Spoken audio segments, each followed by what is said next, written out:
नमस्ते दोस्तों। संडे को हमने एआई हिस्ट्री पार्ट 3 रिलीज कर दिया है। हमारे चैनल पर आप देख सकते हैं एआई हिस्ट्री का जो पार्ट 3 था वो हमने संडे को मॉर्निंग 9 AM अपने चैनल पर रिलीज कर दिया है। उस पार्ट को देखकर आप ये बताइए हमें कि इस पार्ट में हमने लैंग्वेज को कैसे कमांड किया और कैसे आप लोगों के पास हमने डिलीवरी जो की है वो एक सरल लैंग्वेज में एआई की हिस्ट्री की डिलीवरी करने का प्रयास किया है। उसको और आसान बनाने के लिए किसी ने मुझे सजेस्ट किया था कि इसको और आसान बनाने के लिए ये जो स्लाइड आप मेरे पीछे देख रहे हैं इसमें थोड़ा सा हिंदी का वातावरण डालने का प्रयास किया जाए। जैसा कि मैंने आपको बताया था ऑलरेडी कि एआई में इंग्लिश की अपनी एक बहुत बड़ी भूमिका है, इसलिए हमने पूरी तरह स्लाइड को हिंदी में ना करके हिंग्लिश मॉडल जो है अपनाया है। यहाँ पर हम हिंग्लिश मॉडल पर बात करेंगे। हिंग्लिश मॉडल हमने अपनी स्लाइड में रखा है जहाँ एआई के जो कीवर्ड्स हैं, टेक्निकल वर्ड्स हैं, उनको हम इंग्लिश में ही रखेंगे और हमारी बोलचाल की भाषा जो है वो सरल से सरल हिंदी की तरफ जाएगी, जिससे एक आम इंसान या स्कूलों में पढ़ने वाले छात्र उसको आसानी से समझ सकें, पकड़ सकें। तो हमने देख लिया था एआई पार्ट 3 जो हमने रिलीज किया है संडे को, उसमें देख लिया है कि हमने कैसे इमेजनेट कंपटीशन में जो है एलेक्स नेट ने बाजी मारी और एक बड़े अंतर से बाकी मॉडल्स को पछाड़ दिया, जहां से डीप लर्निंग का दबदबा एआई की दुनिया में पूरी दुनिया ने माना। अब हम देखते हैं कि आगे ऐसी कौन सी घटनाएं हुई जिन्होंने डीप लर्निंग को बहुत ज्यादा वैल्यूएबल बनाया और चैट जीपीटी जैसे एप्स की तरफ हमें आगे बढ़ने का मौका दिया।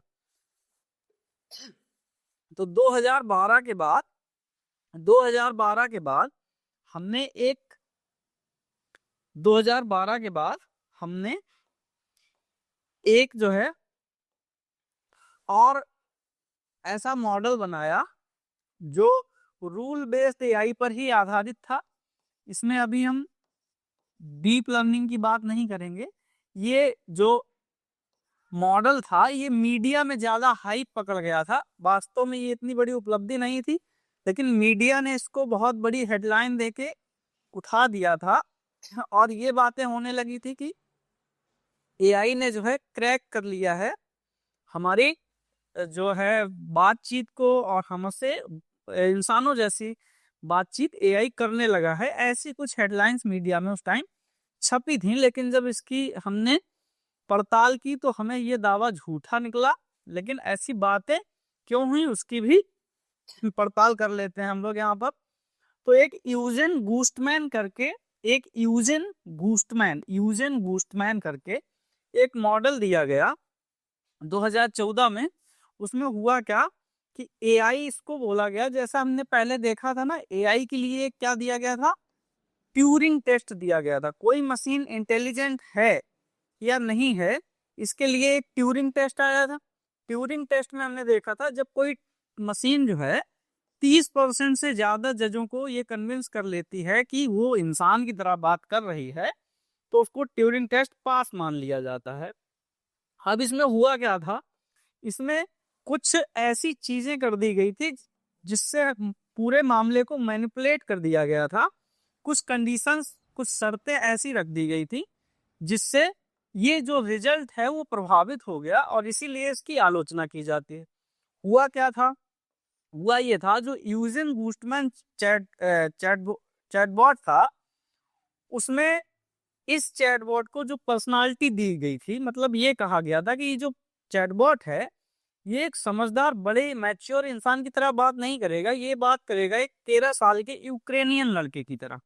यूक्रेन एक देश है जो रसिया से टूटकर बना, तो 13 साल के एक यूक्रेनियन लड़के की तरह ये बात करेगा। तो पहले तो ये यहीं से हम सोच सकते हैं कि 13 साल का लड़का क्या ही जानकारी रखता होगा, कितनी समझ रखता होगा।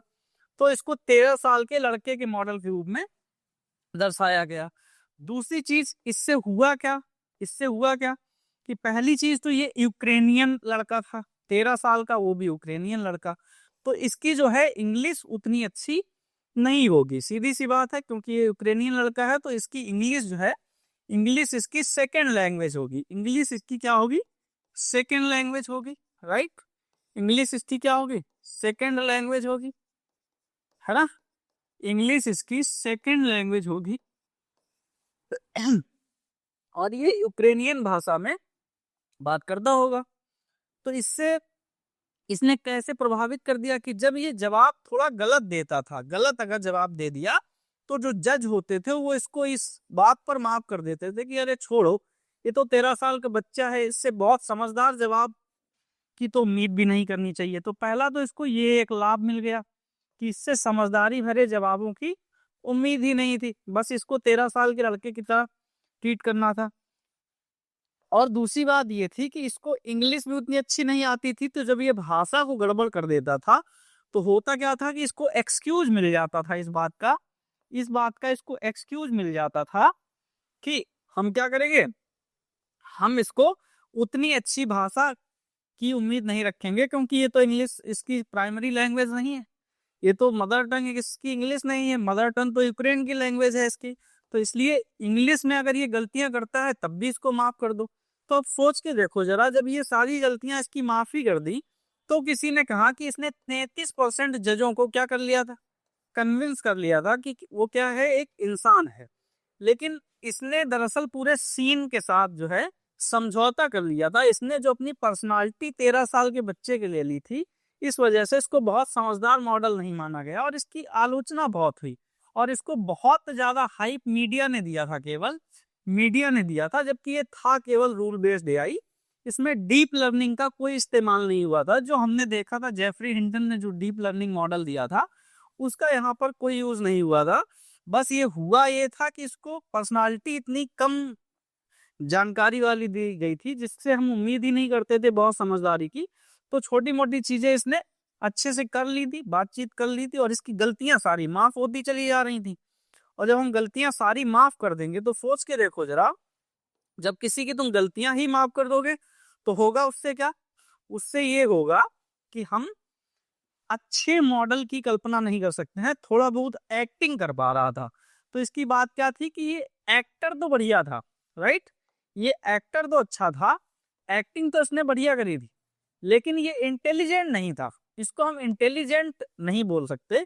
इसने जो है एक्टिंग का काम किया था, बढ़िया एक्टिंग कर दी थी, 13 साल के एक लड़के की बढ़िया एक्टिंग कर दी थी, लेकिन इसको हम इंटेलिजेंस नहीं बोल सकते, बुद्धिमान नहीं बोल सकते, बस एक स्मार्ट एक्टर बोल सकते हैं जो बहुत ज्यादा स्मार्ट था, जिसने 13 साल के यूक्रेनियन लड़के का रोल बहुत अच्छे से अदा किया।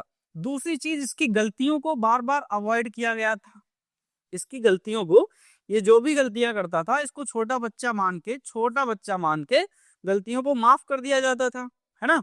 तो जब छोटा बच्चा मान के गलतियों को माफ कर दिया जाता था तो फिर इससे एक अच्छे आउटपुट की उम्मीद भी नहीं होती थी। तो इसलिए पर्सनल सवाल जो होते थे, ज्यादा हार्ड सवाल हो जाते थे, वो जज इससे पूछते ही नहीं थे, तो ये बच जाता था। तीसरी चीज है परसेप्शन। तो रिसर्चर्स ने क्या कहा, मशीन जो है सोच नहीं रही, जो इसका बाद में मीडिया के बाद जब इसका रियल में पड़ताल की गई तो वहां पे ये पता चला कि ये सोच थोड़ी ना रहा है, ये बस ऐसा लग रहा है कि पब्लिक ने ऐसी हाइप बना दी, मीडिया ने ऐसी हाइप बना दी कि ये इंसानों जैसे बात कर रहा है। लेकिन जो एआई की फील्ड में रिसर्चर थे, नहीं, उन्होंने कहा कि नहीं ऐसा नहीं है, ये सोच नहीं पा रही, ये उतना इफिशियंट या उतना पावरफुल मॉडल साबित नहीं होगा, इसलिए इसकी हाइप ज्यादा थी, लेकिन ये इतने काम का नहीं था और इसीलिए बाद में ये आया भी नहीं, नजर भी नहीं आया कहीं ज्यादा। फिर उसके बाद क्या हुआ, वही इरा था जब इमेजनेट कंपटीशन हो रहा था, तब गूगल नाम की कंपनी, हमने बताया था ना, बहुत सारी कंपनियां फील्ड में आ गई थी 1991 के बाद। तो गूगल ने क्या किया, गूगल ने अपनी एक एआई यूनिट बनाई। गूगल ने क्या बनाया, अपनी कंपनी के अंदर एक एआई यूनिट बनाई, क्योंकि ये इंटरनेट बेस्ड कंपनियां थी, इनका पूरा फोकस इंटरनेट पे था और एआई इंटरनेट को बहुत ज्यादा चेंज करने वाला था, इसलिए गूगल ने अपनी एक एआई यूनिट बनाई और उसमें जो हेड कंपनी थी उसका नाम रखा गूगल ब्रेन। क्या नाम रखा, गूगल ब्रेन। और ये लगभग 2010 और 11 की बात है, तब गूगल ने 2010 और 11 में गूगल ब्रेन नाम की एक छोटी अपने अंदर एक यूनिट बनाई। इसमें जो है क्या होता था कि इसमें ज्यादातर काम एआई पर होता था, एआई पर काम होता था और इनका पूरा का पूरा फोकस किस पे था, इनका पूरा का पूरा फोकस जो था, वो इन्होंने अपना पूरा का पूरा फोकस डीप लर्निंग पर ही रखा। इन्होंने अपना पूरा का पूरा फोकस किस पे रखा? डीप लर्निंग पे रखा, जो जेफरी हिंटन ने दिया था। बाद में गूगल ब्रेन ने 2013 के करीब जेफरी हिंटन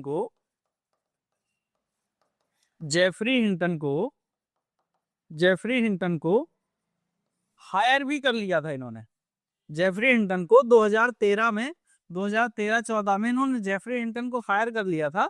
तो जेफरी हिंटन यूनिवर्सिटी में भी काम करते थे और गूगल की इस एआई यूनिट में भी काम करते थे।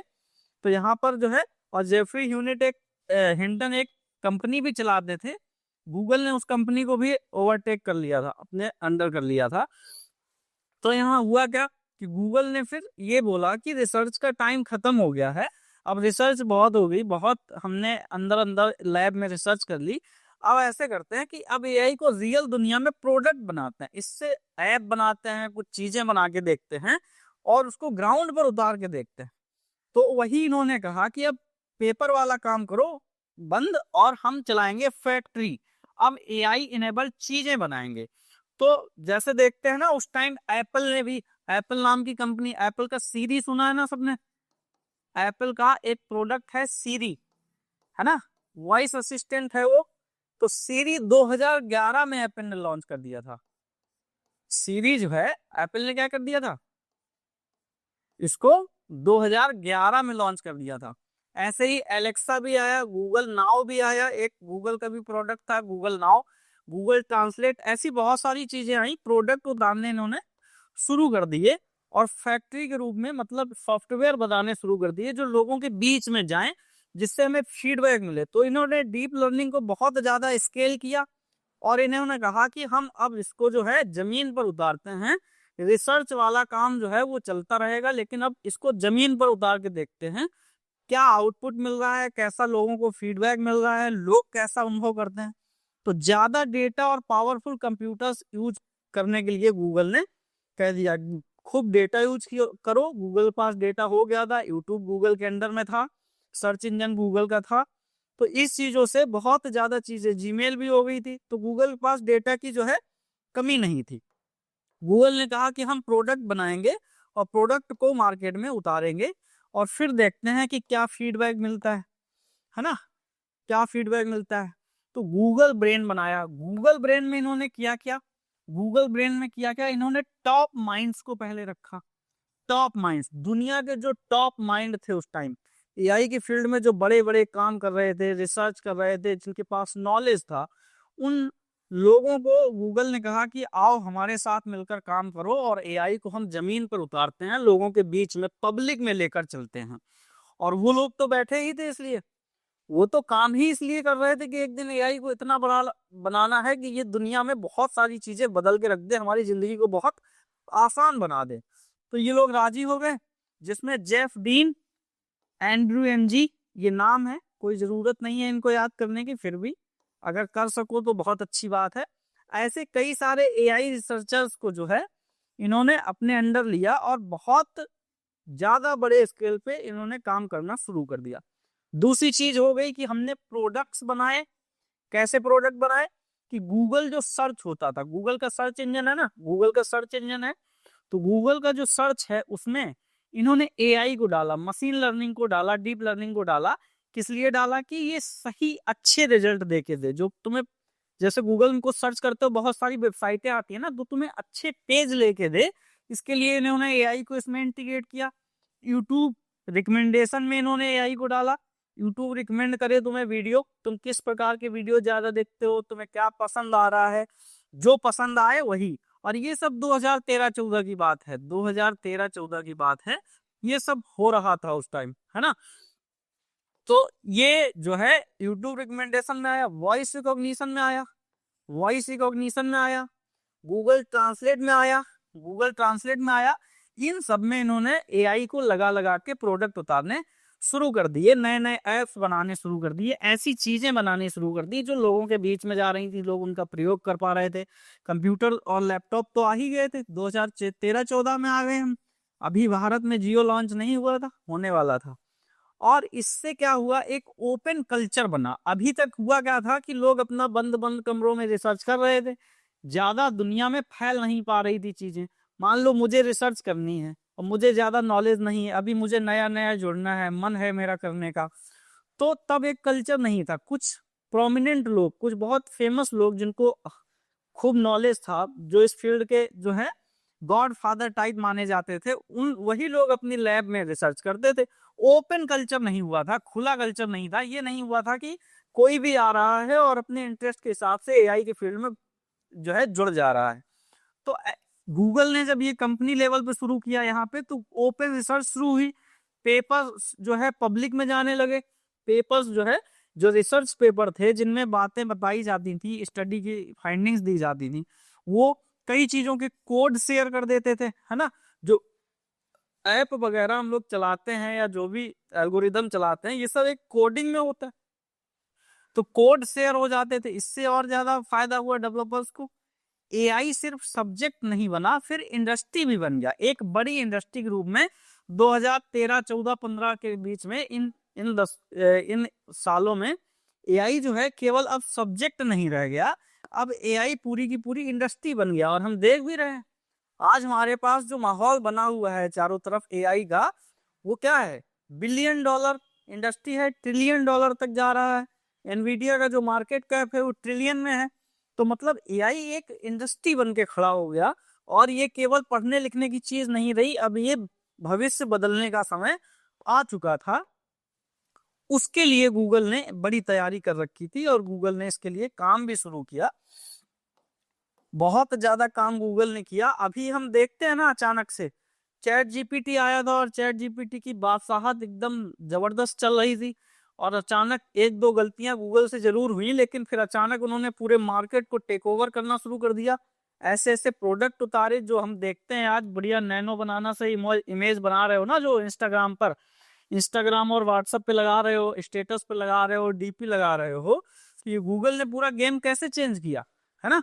एक तुम फोटो देते हो अपनी और वो तुम्हें सीधे ले जाता है, तुम कह देते हो मुझे चंद्रमा पे ले चलो, तुम होते हो पीछे का बैकग्राउंड सब चेंज हो जाता है और चंद्रमा पे पहुंच जाते हो। ये सब चीजें कैसे हो पा रही थी, ये चीजें ऐसे ही हो पा रही थी कि गूगल के पास इतना ज्यादा रिसर्च और इतनी ज्यादा पावर थी, बस उसका तीर जो है लेट निशाने पे लगा, और जब लगा तो उसने जो है मार्केट में हाहाकार मचा के रख दिया, जो अब दिखाई दे रहा है। अब देखते हैं एक बहुत बड़ी चीज कि 2010 या 11 की ही बात है, 2010 या 11 की ही बात है, लंदन में, लंदन कहाँ है, ब्रिटेन में, है ना। लंदन में एक कंपनी बनी, लंदन में एक कंपनी बनी, उसका नाम था डीप माइंड। क्या नाम था, deep mind, right. Deep mind नाम की कंपनी बनी। किसने बनाई, इन भाई साहब ने बनाई। ये जो भाई साहब दिखा रहे हैं ना आपको, चश्मा लगाए हुए, एकदम स्माइल है चेहरे पे, इनका बहुत बड़ा तगड़ा रोल है एआई में, है ना। इन्होंने क्या किया है कि पहले इन्होंने कंपनी जो ये बनाई है, इस कंपनी में इन्होंने डीप लर्निंग लेके आए, डीप लर्निंग शुरू की, है ना। डीप लर्निंग शुरू की, और एक और प्रकार की मशीन लर्निंग का एक और टाइप है, उसका नाम होता है री इन्फोर्समेंट लर्निंग, राइट। री इन्फोर्समेंट लर्निंग, ठीक है, री इन्फोर्समेंट लर्निंग। अब ये क्या होता है, टेक्निकल शब्द है, ज्यादा हेडेक नहीं लेना है बिल्कुल।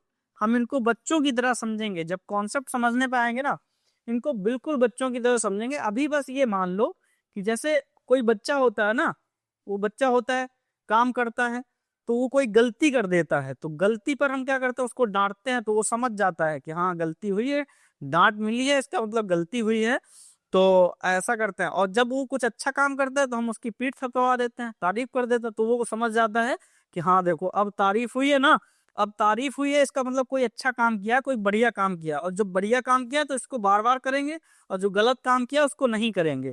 तो ऐसा ही री इन्फोर्समेंट लर्निंग होती है। मशीनें क्या करती हैं, जब वो सही काम करती हैं तो उनको जो है रिवॉर्ड मिलता है, गिफ्ट दिया जाता है, मतलब उनकी लोग तारीफ करते हैं। और जब वो गलत काम करती हैं तो उनको जो है यहाँ पे पनिश किया जाता है ना, है ना। यहाँ पे उनको पनिश किया जाता है, मतलब उनको ऐसे उनकी तारीफ नहीं, उनकी बुराई कर दी जाती है, सिंपल भाषा में ऐसे समझ लो। तो मशीन समझ जाती है कि नहीं नहीं यहाँ तो बुराई हो रही है, इसका मतलब गलती कर दी, तो फिर वो ऐसे करके सीखती है। जो ये विधि हमने बताई इसी को कहते हैं रीइंफोर्समेंट लर्निंग। तो इन्होंने अपने जो है प्रोडक्ट में एक इन्होंने गेम बनाया। उस टाइम एक गेम चलता था, उस गेम को कहते थे गो, अभी भी है, गो गेम होता था। अब पहले हम देख चुके हैं 1997 की बात जो हम कर रहे हैं, उसमें हमने देखा था चेस के गेम में गैरी कास्परोव को डीप ब्लू कंप्यूटर ने हरा दिया था, राइट, है ना। गैरी कास्परोव को डीप ब्लू कंप्यूटर ने हरा दिया था, शायद 19 चालों में कुछ हरा दिया था, वो मायने नहीं रखता, इतना जो है महीन चीजें याद भी नहीं रहती हैं कभी कभी, लेकिन हाँ उनको हरा दिया था। अब ये गो गेम था। गो गेम जो होता है, मैंने पर्सनली कभी नहीं खेला है, लेकिन इसके बारे में जो पढ़ा है वो बताते हैं आपको कि गो गेम जो होता है, चेस में क्या होता है, चालें चलने का ऑप्शन कम होता है, छोटा गेम होता है, उतनी चालें नहीं चल सकते, उसमें लिमिटेड चालें होती हैं। लेकिन जो गो गेम होता है वो एक बोर्ड गेम ही होता है। बोर्ड जैसे लूडो वगैरह का होता है ना, बोर्ड गेम खोलते हैं, ऐसे बोर्ड पे गेम खेलते हैं, तो कई सारे गेम होते हैं बोर्ड गेम, उसमें एक गो गेम होता है।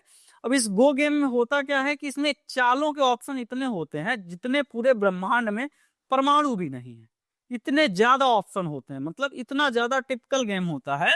और उस टाइम जो एक चैंपियन हुआ करते थे इस गेम के, उनका नाम था ली सेडोल। क्या नाम था? ली सेडोल, राइट। ली सेडोल एक जो है चैंपियन हुआ करते थे इसके। और ऐसा लगता था लोगों को कि इस गेम में तो एआई का कोई स्कोप ही नहीं है, इस गेम को एआई समझ ले या फिर वर्ल्ड चैंपियन को हरा दे, इंसान से आगे निकल जाए, इसका कोई स्कोप ही नहीं है। लेकिन जो हमने कंपनी बताई डीप माइंड, और डीप माइंड को जो है गूगल ने 2014 में खरीद लिया।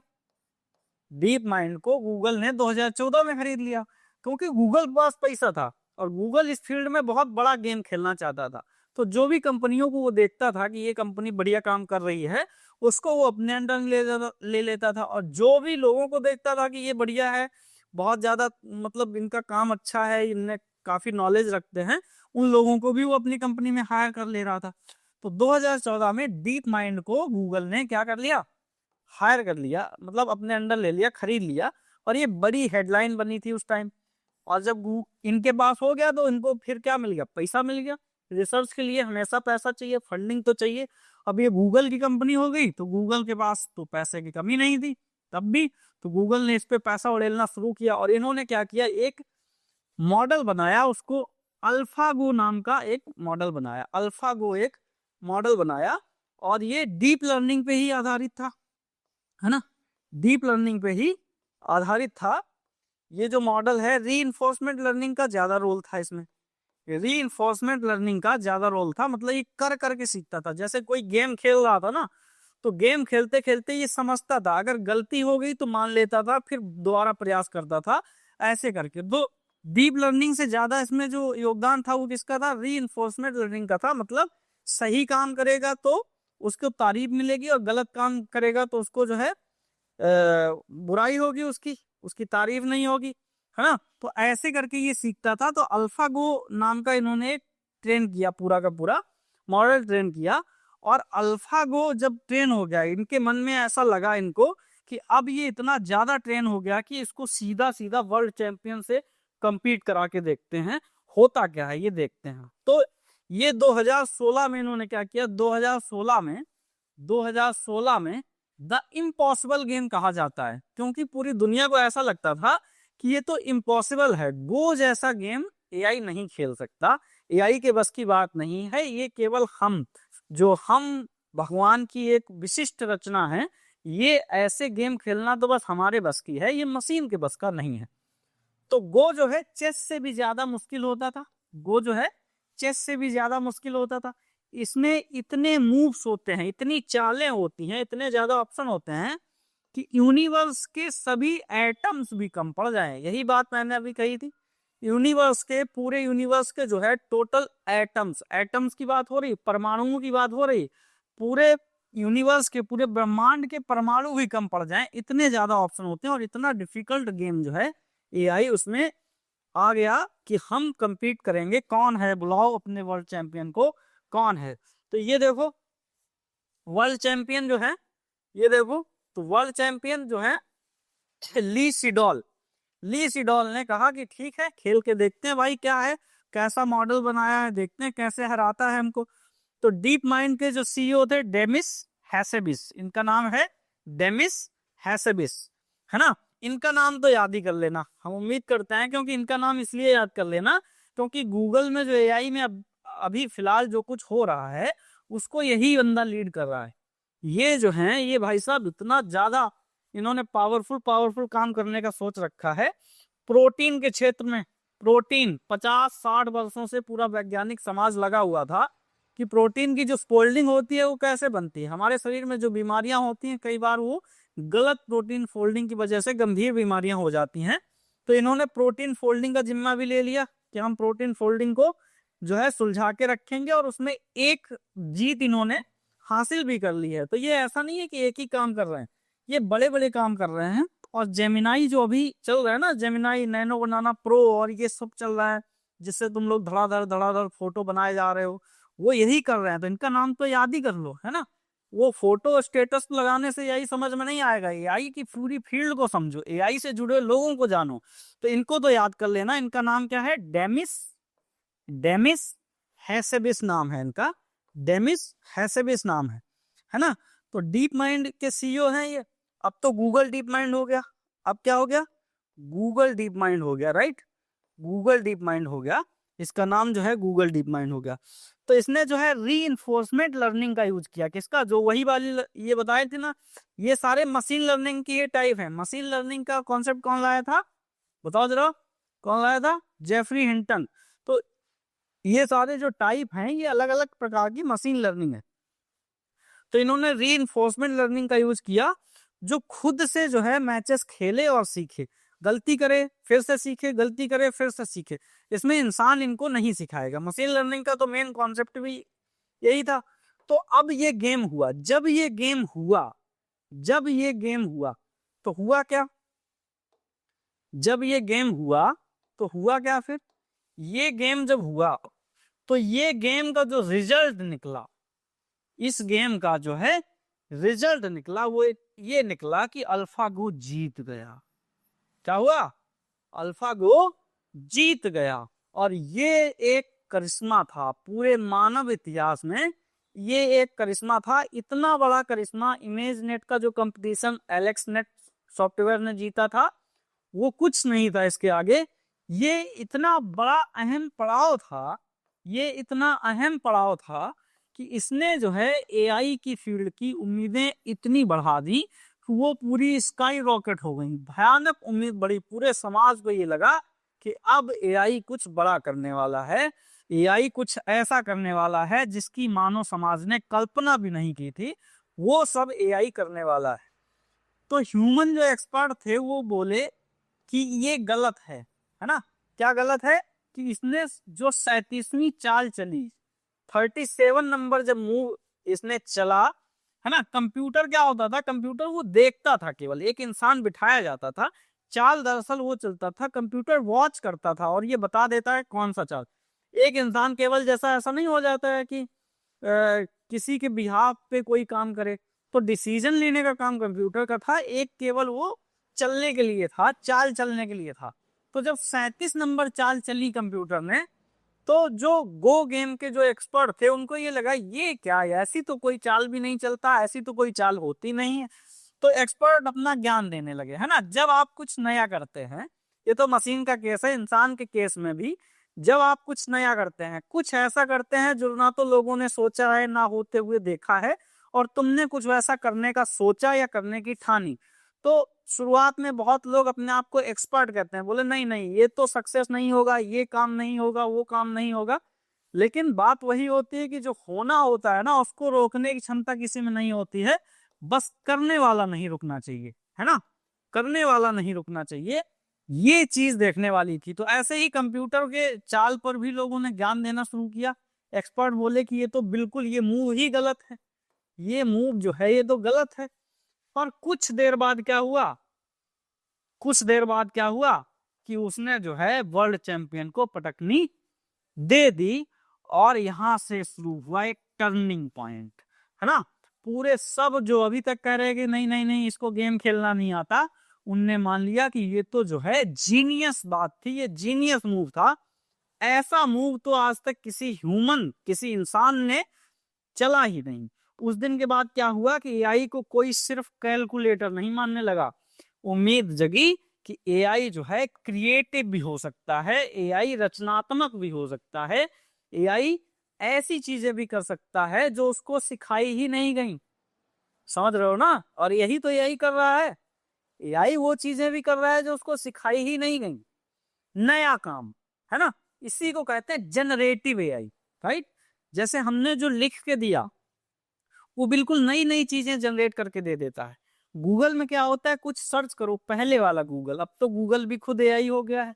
पहले वाले गूगल में अगर हमने एक फिक्स चीज सर्च की तो फिक्स रिजल्ट आना तय था, है ना। ऐसा ही होता था, कुछ फिक्स हमने सर्च किया तो फिक्स चीज आती थी, चाहे तुम उसको 50 बार करो वही रिजल्ट आना होता था। लेकिन चैट जीपीटी जैसे मॉडल में क्या है, जेमिनी जैसे मॉडल में क्या है कि चैट जीपीटी जो ऐप है उसमें जब हम देखते हैं तो जो मॉडल उसके अंदर काम करते हैं वो हमें एक ही बात के हर बार अलग अलग उत्तर देते हैं, नई नई चीजें बना के देते हैं। और नई नई चीजों का मतलब जनरेट करते हैं चीजों को, इसलिए उनको क्या कहा जाता है, जनरेटिव एआई कहा जाता है। क्या कहा जाता है, जनरेटिव एआई कहा जाता है, राइट। जनरेटिव एआई कहा जाता है ऐसे मॉडल्स जो बार बार हमें नए नए आउटपुट देते हैं, नई नई चीजें देते हैं, उस फील्ड को कहा जाता है जनरेटिव एआई। और आजकल बड़ा दौर जनरेटिव एआई का ही है ना। बड़ा दौर क्या है, जनरेटिव, जो हमारे तुम्हारे हाथों में है वो जनरेटिव एआई ही है।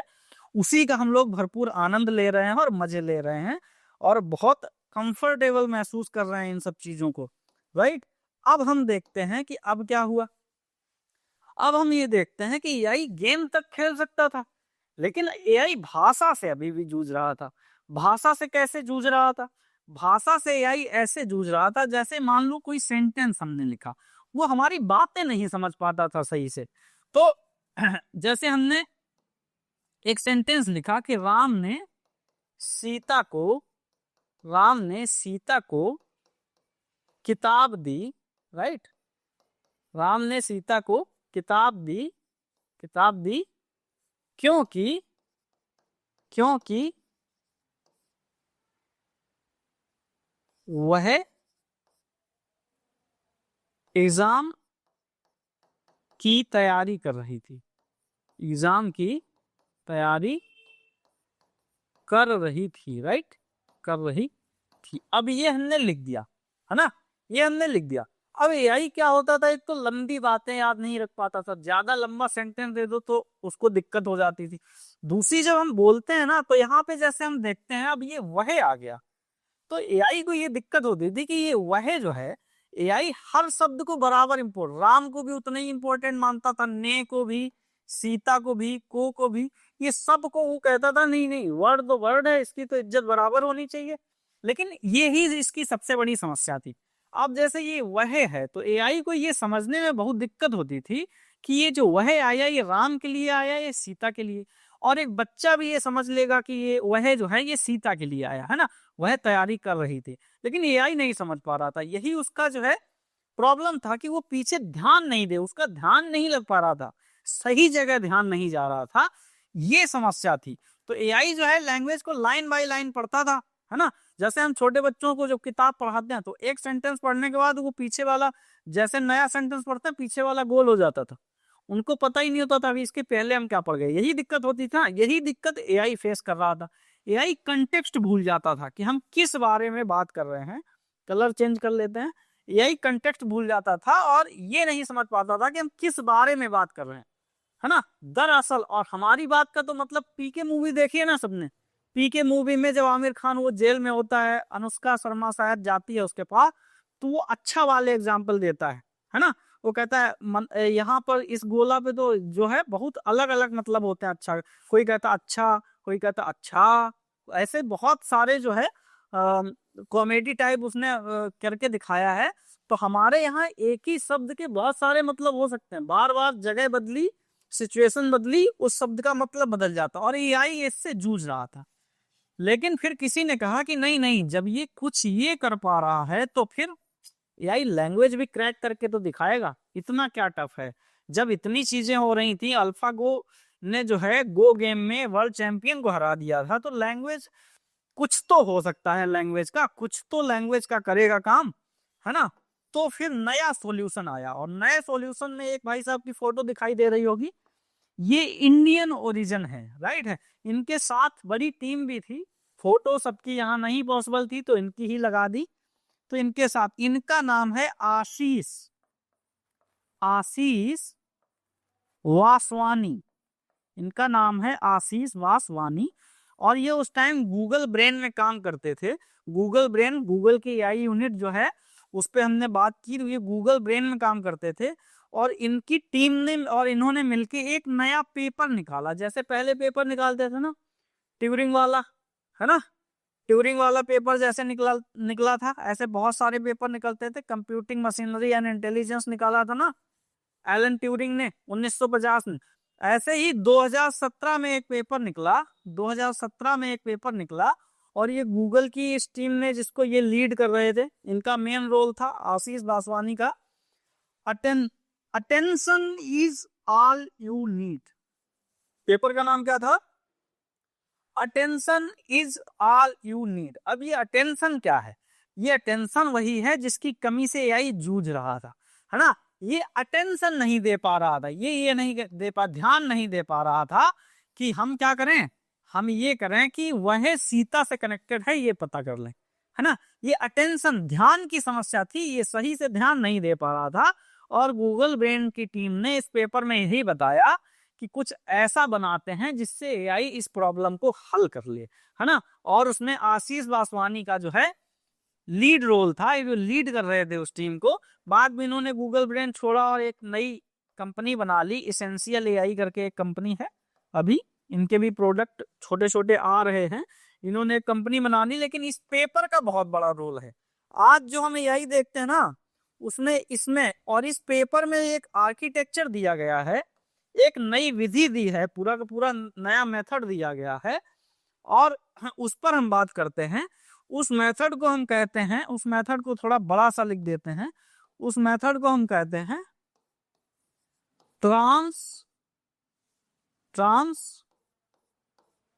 Transformer, right. ट्रांसफॉर्मर आर्किटेक्चर बोलते हैं, है ना, ट्रांसफॉर्मर आर्किटेक्चर, है ना। तो ट्रांसफॉर्मर आर्किटेक्चर एक था, मतलब आर्किटेक्चर मतलब क्या होता है? डिजाइन। एक न्यूरल नेटवर्क की ऐसी डिजाइन इन्होंने सजेस्ट करी जिससे क्या होता था कि ये जो अटेंशन वाली प्रॉब्लम है, ये अटेंशन वाली प्रॉब्लम है, ये क्या हो गई? सॉल्व हो गई, है ना। इससे क्या हुआ?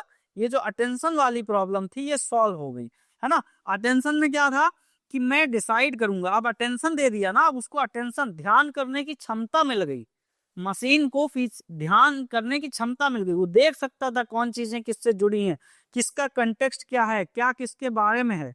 तो अटेंशन मिलने से मशीन का मामला क्या हो गया कि मैं डिसाइड करूंगा कि किस शब्द पे कितना फोकस करना है। अब उसकी वो जो प्रॉब्लम थी ना कि सबको बराबर ट्रीट करता था, सबको फुल इज्जत देता था, वो नहीं, वो कहता था अब हम जो है सबको अलग अलग फोकस करेंगे और ये डिसाइड करेंगे कि किसको कितनी इज्जत देनी है। सबको बराबर इज्जत नहीं दी जाती ना, है ना। वही तो, ये रिलेशन, शब्दों के बीच का रिलेशन समझने की समस्या जो है इस पेपर के आने के बाद सॉल्व हुई, ठीक है। और इससे क्या था, इसी जो सॉल्यूशन से, ये जो सॉल्यूशन आया अटेंशन वाला, ट्रांसफार्मर जो डिजाइन आई, आर्किटेक्चर आया, है ना। आर्किटेक्चर बोलते हैं ना, आर्किटेक्ट बोलते हैं क्या, कि जो लोग हमारे घरों का नक्शा वगैरह, डिजाइन वगैरह तैयार करते हैं, बिल्डिंग वगैरह का, उनको क्या बोलते हैं? आर्किटेक्ट बोलते हैं ना। तो इसीलिए ट्रांसफॉर्मर आर्किटेक्चर मीन्स उसका डिजाइन, कैसा डिजाइन काम करेगा। तो इसने क्या है, स्पीड को बहुत गुना बढ़ा दिया। पहले एआई साइकिल पे था, अब जो है क्या हो गया, बुलेट ट्रेन पे चला गया, है ना। एआई जो है अब बुलेट ट्रेन की स्पीड से बहुत ज्यादा फास्ट हो गया। हुआ क्या, इसकी लेगेसी क्या है? इसकी लेगेसी ये है कि अभी तक एडवांस से एडवांस मॉडल जो आ रहे हैं वो इसी आर्किटेक्चर का उपयोग कर रहे हैं ना। तुम बहुत ज्यादा गहराई में पीएचडी लेवल ना समझो, इसका नाम याद कर लो तब भी बहुत है। जो फिलहाल के जो मॉडल हैं, एआई मॉडल हैं, उनका आर्किटेक्चर क्या है, उनका जो घर का नक्शा, उनके काम करने का जो नक्शा बना है वो कैसा बना है, ट्रांसफॉर्मर आर्किटेक्चर पर आधारित है। और ये सब कहाँ से आया था, अटेंशन मैकेनिज्म से आया था। अटेंशन एक समस्या थी, उसको इस पेपर ने हल कर दिया था, गूगल ब्रेन की टीम ने 2017 में पेपर लॉन्च करके, राइट। इस आर्किटेक्चर ने बनाया क्या, बर्ट। बर्ट भी गूगल का एक मॉडल था, है ना, बर्ट भी। जीपीटी बहुत मेन है, जीपीटी। जीपीटी है ओपन एआई का गेम, है ना, ओपन एआई के बारे में अभी बात करेंगे, है ना। जीपीटी और चैट जीपीटी ये सब वही है, ओपन एआई का गेम है। ओपन एआई कंपनी पर भी अभी हम बात करेंगे, है ना, ओपन एआई कंपनी पर बात करेंगे, वही तो लीडर है इस फील्ड की, वही तो लीडर है इस फील्ड की, उस पर जरूर बात करेंगे। उस पर बिना बात किए तो काम ही नहीं चलने वाला, उस पर अगर बात ना हुई तो फिर उस पर बिना बात किए तो काम नहीं चलने वाला। वही तो जनक है आज के एआई की, राइट, है ना। उसने ही तो पहला मॉडल निकाल के मार्केट को हिलाया है, उस पर बात ना हो ऐसा तो हो ही नहीं सकता। लेकिन फिर भी हम देख लेते हैं फिलहाल। तो 2018 में बर्ड करके एक मॉडल आया, बर्ड, है ना। तो बर्ड क्या करता था, बर्ड का मतलब ये है कि बर्ड जो है दोनों तरफ, जैसे ये एक सेंटेंस लिखा है ना हमने वहां से, जैसे मैंने आज एआई की क्लास ली, राइट, एआई की क्लास ली, है ना। अब ये सेंटेंस है, तो बर्ड क्या करेगा, पहले के जो मॉडल होते थे वो इसको इधर पढ़ते थे ऐसे, है ना, लेफ्ट से राइट की तरफ पढ़ते थे, है ना। अब बर्ड ने क्या किया, बर्ड एक मॉडल इन्होंने गूगल ने लॉन्च किया, वो लेफ्ट टू राइट भी पढ़ता था और राइट टू लेफ्ट भी पढ़ता था, बाई डायरेक्शनल हो गया था मामला, है ना, बाई डायरेक्शनल, दोनों डायरेक्शन से वो पढ़ सकता था। तो जब इतना पढ़ सकता था तो ये क्लास में टॉपर टाइप की कैटेगरी में चला गया, रट्टा मारने लगा जबरदस्त, है ना, रट्टा मारने लगा। और इस रट्टे से हुआ क्या कि इसने कुछ तो स्पीड बढ़ाई, कुछ चीजें ऐसी दिखाई जिससे जो है क्या हुआ, भाषा को समझने का थोड़ा इसका जो है हौसला बढ़ा, भाषा को ये समझने लगा, भाषा को अब उतना कठिन नहीं माना जाने लगा, दोनों तरफ से समझ लेता था, ये सीधा भी पढ़ लेता था, उल्टा भी पढ़ लेता था। लेकिन ये टॉपर की कैटेगरी में था, अभी भी वो ऐसा नहीं था कि बिल्कुल एकदम ह्यूमन वाला फील दे दे और मजा आ जाए, है ना, ऐसा नहीं था। तो बर्ड का जो है सिंपल आइडिया क्या था कि इंटरनेट से सेंटेंस उठाओ, कुछ शब्दों को छुपा दो, कुछ शब्दों को छुपा दो, जैसे ऐसा होता है ना कि आज मैं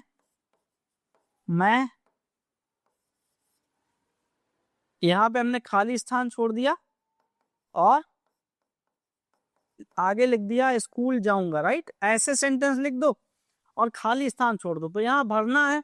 तो बर्ड इतना होशियार हो गया कि वो यहाँ भर देगा पढ़ने, आज मैं पढ़ने स्कूल जाऊंगा, राइट, तो भर देगा, मतलब वो अनुमान लगाने में ठीक ठाक स्थिति पर आ चुका था। कंटेक्स्ट का किंग था, मतलब भी समझने लगे था, लेफ्ट और राइट दोनों साइड से मीनिंग ले लेता था, सीधा भी पढ़ लेता था, उल्टा भी पढ़ लेता था, मीनिंग का जो है थोड़ा बहुत काम बढ़िया करने लगा था, और इसलिए गूगल सर्च में सुपर हिट हो गया। अब गूगल सर्च में बढ़िया सुपर हिट हो गया कि हम जो सर्च करते थे उसका वो इधर से भी मतलब समझ लेता था, इधर से भी, और हमें अच्छे रिजल्ट दे देता था, है ना। और इसकी जगह जीपीटी आया। जीपीटी ने क्या किया कि ये चीजें जनरेट करने लगा, है ना, जो हम बात करते हैं ना, जनरेट करने लगा। अभी हम इसको समझते हैं, जनरेट करने लगा। जीपीटी क्या करने लगा, चीजों को जनरेट करने लगा, टेक्स्ट पूरा का पूरा जनरेट कर देता था, बार बार नई नई चीजें कर देता था, बार बार जो है क्या कर देता था, नई नई चीजें कर देता था। एक बार दो तो कुछ और जवाब देगा, दूसरी बार वही दो तो कुछ और जवाब देगा, लेकिन सही जवाब देगा, बस बदल के, ऐसा लगेगा हर बार एक नए इंसान से बात कर रहे हो, है ना, एक ही चीज बार बार। तो ये करने क्या लगा कि ये प्रेडिक्ट करने लगा नेक्स्ट वर्ड, राइट। जीपीटी जो है वो जो हमने देखा बर्ड, बर्ड क्या है, बर्ड भी ठीक ठाक समझ लेता था, हम क्या बोल रहे हैं उसको वो समझ अच्छे से लेता था, लेकिन चीजें जनरेट कम कर पाता था, समझ तो लेता था, जनरेट नहीं कर पाता था, उतना बढ़िया रिजल्ट जनरेट करके नहीं देता था। हमारी लैंग्वेज को तो समझने लगा, है ना, हमारी लैंग्वेज को वो अच्छे से समझ लेता था, क्योंकि इधर से भी पढ़ लेता था, इधर से पढ़ लेता था। बाई डायरेक्शन अप्रोच थी, बाई डायरेक्शन अप्रोच थी, है ना। टेक्निकल ज्यादा नहीं जाएंगे, बेसिक बेसिक समझना। और अभी कौन सा हम सीधे की सीधे कॉन्सेप्ट पढ़ रहे हैं, अभी तो हम हिस्ट्री में है ना, तो उतना जो है कॉन्सेप्ट पे नहीं जाएंगे, बेसिक बेसिक समझ लेते हैं, जिससे हमें रफ आइडिया तो हो ही जाए। तो जीपीटी क्या करने लगा, जीपीटी ये करने लगा कि जीपीटी नेक्स्ट वर्ड प्रेडिक्ट करने लगा, राइट। नेक्स्ट वर्ड प्रेडिक्ट करने लगा, जैसे the capital of India is, right है, इज। अब यहाँ पे हमने खाली स्थान छोड़ दिया, तो वो यहाँ तुरंत प्रेडिक्ट कर देगा न्यू दिल्ली, राइट। क्या कर देगा, न्यू दिल्ली। लेकिन ये तो फिक्स जवाब है, ये तो निश्चित जवाब है। वो अनिश्चित चीजें भी कर देता था, अच्छे प्रेडिक्शन उठा लेता था, बढ़िया। तो अभी के मॉडल करते यही है। हमें लगता जरूर है कि उनके अंदर कोई जादू सा बैठा है, कोई इंसान सा बैठा है, नहीं। वो क्या करता है कि जैसे ये वाला उसको पता है, तो वो इस वाले को प्रेडिक्ट कर देगा, इसकी भविष्यवाणी कर देगा। अब ये वाला पता है तो इसकी भविष्यवाणी कर देगा, है ना। और ये वाला पता है तो इसकी भविष्यवाणी कर देगा। तो जो अगला शब्द है उसकी भविष्यवाणी कर देता है। अभी के जो मॉडल हैं, अभी जो एआई कर रहा है, वो कर यही रहा है, जीपीटी पे ही आधारित है, ठीक है, जीपीटी पे। और जीपीटी बोले तो जीपीटी का जो फुल फॉर्म है वो क्या है, जीपीटी मीन्स होता है जनरेटिव मतलब चीजें जनरेट करेगा, राइट। प्री ट्रेंड मतलब पहले से ट्रेंड, और ट्रांसफॉर्मर वही जो हमने आर्किटेक्चर की बात करी थी। तो ये तो जीपीटी का फुल फॉर्म है। जीपीटी जो चैट जीपीटी में जो जीपीटी है ना, उसका भी फुल फॉर्म यही है, generative pre trend transformer, generative pre trend transformer. क्योंकि ये सारे मॉडल पहले से ट्रेन किए जाते हैं, इसलिए इसको प्री ट्रेंड का, पहले से ही ट्रेनिंग लिए हुए थे, और जनरेट करने लगते हैं, इसलिए जनरेटिव कह दिया। ट्रांसफॉर्मर आर्किटेक्चर पर बेस्ड है, इसलिए ट्रांसफॉर्मर शब्द लगा है। तो ये करते यही हैं, बस इतनी स्पीड से करते हैं कि हमें बिल्कुल ये एहसास नहीं होता कि हम किसी इंसान से जो है बात कर रहे हैं। ये लगता है, ऐसा नहीं लगता कि हमें कोई मशीन से बात कर रहे हैं, राइट। प्रेडिक्ट कर दे हैं नेक्स्ट वर्ड को, अगला शब्द। जैसे हमने देखा ना, इसको द पता चल गया तो ये बता देगा, ये पता चल गया तो ये। तो इतनी स्पीड में करता है कि ऐसा लगता है कि वो हमारी भाषा पूरी तरह समझ रहा है, बोल रहा है। तो GPT generative pre train transformer का अप्रोच अलग था, ये बिल्कुल अलग था, ये बर्ड से बिल्कुल अलग था। बर्ड हमारी लैंग्वेज को समझने में बढ़िया अच्छा लड़का बन गया था, बढ़िया समझ लेता था, दोनों तरफ से सीधा उल्टा ऐसे करके समझ लेता था, लेफ्ट राइट दोनों तरफ से। लेकिन ये क्या करता था, पिछले शब्द देखकर अगला शब्द प्रेडिक्ट कर देता था। पिछले शब्द, जैसे ये देख लिया तो ये प्रेडिक्ट कर देगा, ये देख लिया तो ये, ऐसे करके लिखता चला जाता था, है ना, ऐसे करके लिखता चला जाता था। तो मैं स्कूल जा रहा हूं, और तो ये बता देगा कि आगे पढ़ाई आएगा, फिर उसके आगे करने आएगा, ऐसे करके इसके आगे के जितने वर्ड हैं सबको प्रेडिक्ट कर देगा, है ना, सबको प्रेडिक्ट कर देगा। तो यहां से जीपीटी ने बिल्कुल एक नई क्रांति को जन्म दिया, और ये 2018 के करीब हो गया था, ये 2018 के करीब हो गया था। और ये ओपन एआई नाम की कंपनी में, open AI, right, open AI नाम की कंपनी। अभी इस कंपनी के बारे में हम लोग जानेंगे, है ना। तो ये मेथड कौन सा, प्री ट्रेनिंग करता था, पहले से ट्रेन कर देता था। और फाइन ट्यूनिंग एक वर्ड होता है, फाइन ट्यूनिंग में क्या करते हैं कि हम लोग उसको बताते हैं, जैसे उसने कोई जवाब दिया, आगे का वर्ड किया जनरेट, है ना। तो यहाँ पे क्या होता था, हमने अभी एक मशीन लर्निंग के एक स्पेशल टाइप को सुना था ना, री इन्फोर्समेंट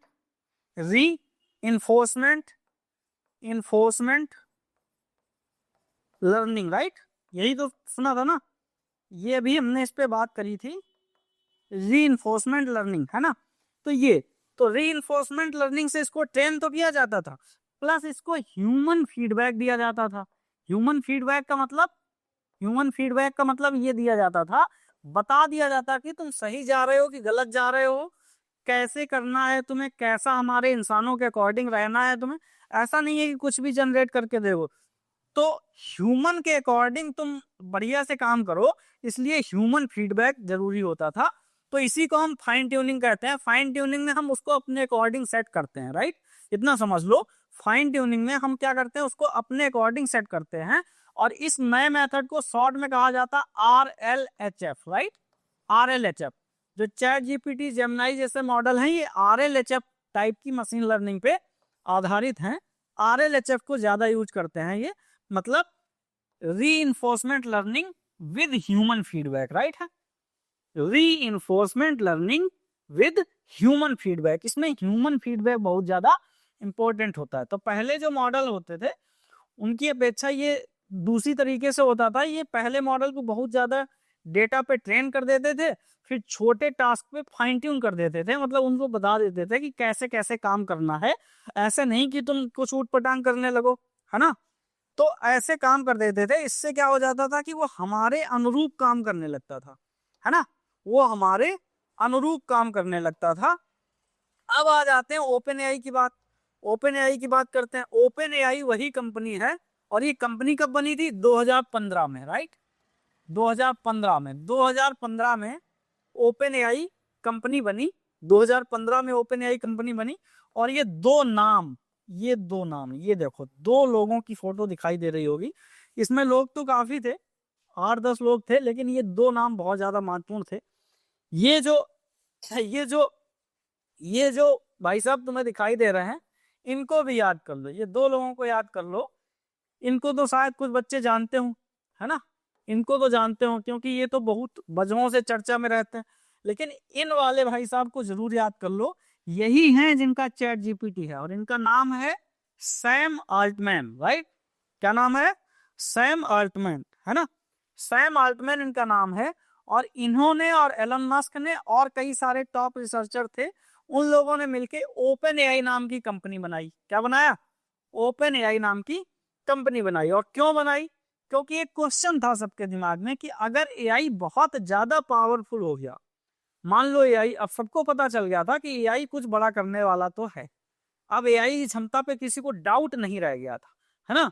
तो एआई अगर बहुत ज्यादा पावरफुल हो गया तो इसे कंट्रोल कौन करेगा और कैसे करेगा, राइट। इस उद्देश्य के साथ, इस क्वेश्चन के साथ ये कंपनी बनाई गई। और इन्होंने क्या किया कि हम एआई को जो है सबके लिए खोल देंगे। ऐसी नहीं है कि बड़ी बड़ी कंपनियों तक एआई सीमित रह जाए, आम लोगों को उसका फायदा ना मिले। तो उसके लिए इन्होंने कहा कि हम सबके लिए उसको खोल देंगे। दूसरी चीज इन्होंने कही कि हम उसको सेफ बनाएंगे, राइट, सेफ बनाएंगे। लेकिन ये इनका विजन तो था, बाद में इनकी बहुत कंट्रोवर्सी भी चली। कई लोग कहते हैं कि अपने अंदर की बातें इतनी गुप्त रखते हैं, पता नहीं क्या खतरनाक खतरनाक चीजें कर रहे हैं, और किसी को बताते नहीं है कि अंदर चल क्या रहा है। और ये जो एलॉन मस्क है ना, स्पेस एक्स नाम की कंपनी है, ट्विटर को भी इन्होंने खरीद लिया, एक्स उसका नाम बदल के एक्स कर दिया। इनका पता नहीं पसंदीदा लेटर एक्स क्यों है ना। इन्होंने अभी एक पॉडकास्ट किया था, भारत के बहुत बड़े जो है एक बिजनेसमैन है जिनका नाम निखिल कामत है।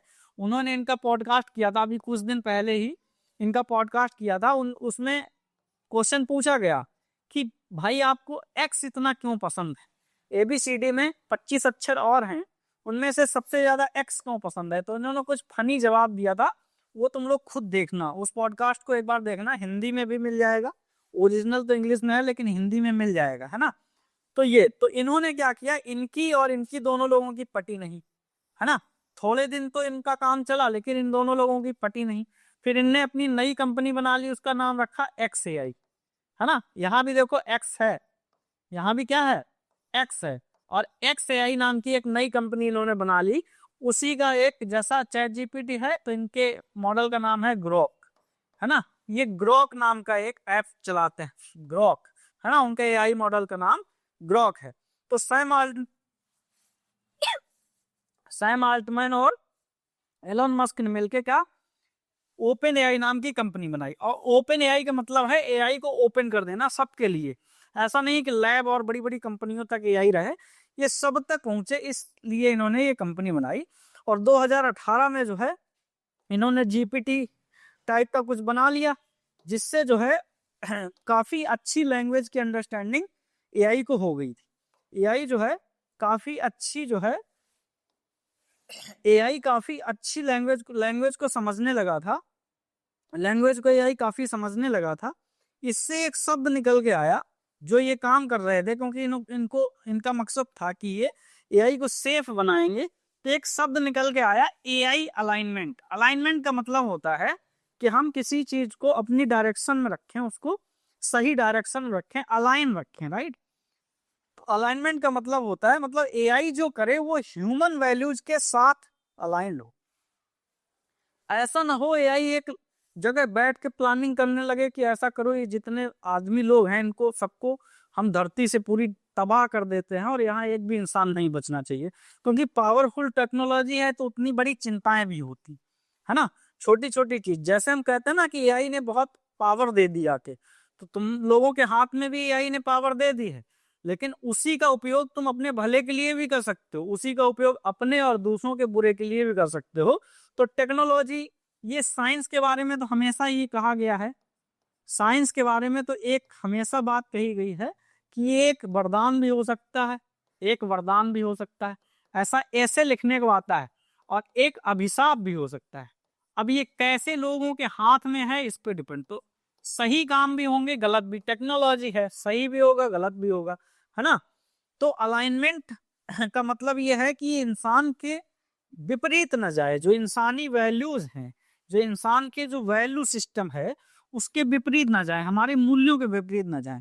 इंसान एआई की मदद करे, ऐसा ना हो कि एआई हमें बिल्कुल जड़ से उखाड़ने की तरफ बढ़ चले आगे, है ना, ये मकसद। दूसरा इन्होंने कहा कि हम इसकी स्केल बढ़ाएंगे, मतलब इसको बड़े स्तर पर ले जाएंगे, है ना, इसको बड़े स्तर पर ले जाएंगे, सिर्फ एल्गोरिदम तक नहीं रखेंगे, एआई को बहुत बड़ा बनाएंगे, बहुत बड़ा, कुछ ऐसा काम जो इंसान अटका पड़ा हुआ है जहां, वो सब एआई से करवाएंगे। इस उद्देश्य से जो है इन्होंने ओपन एआई को शुरू किया था। ओपन एआई को शुरू किया, ओपन एआई ने जीपीटी भी बना लिया, लेकिन अभी जीपीटी उतना बढ़िया काम नहीं कर पा रहा था। अभी जो जीपीटी था वो उतना बढ़िया काम नहीं कर पा रहा था, जो उम्मीदें थी वो अभी अंडरग्राउंड थी, वो उतनी बढ़िया नहीं आ पा रही थी। तो यहाँ पे scale is all you need, है ना, वहां हमने क्या पढ़ा था, attention is all you need, है ना। तो 2020 में बात होने लगी कि स्केल, स्केल का मतलब होता है बड़ा दायरा, स्केल का मतलब होता है बड़ा दायरा, कुछ बड़ा दायरा, बहुत ज्यादा बड़े डेटा पे ले जाना है, बहुत ज्यादा लोगों तक ले जाना है, मतलब बड़ी चीज बनाना है एआई को, है ना।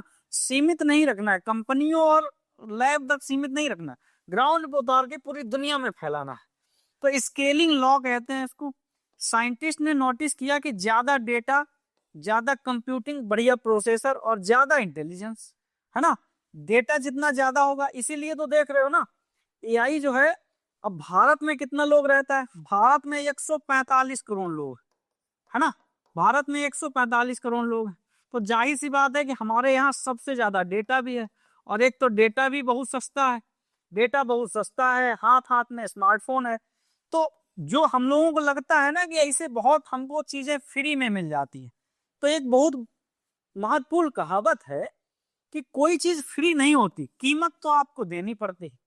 कोई भी चीज जो आपको लग रहा है कि मुझे फ्री में मिल गई है, वो फ्री नहीं होती, कीमत तो होती है, उसकी कीमत तो होती है।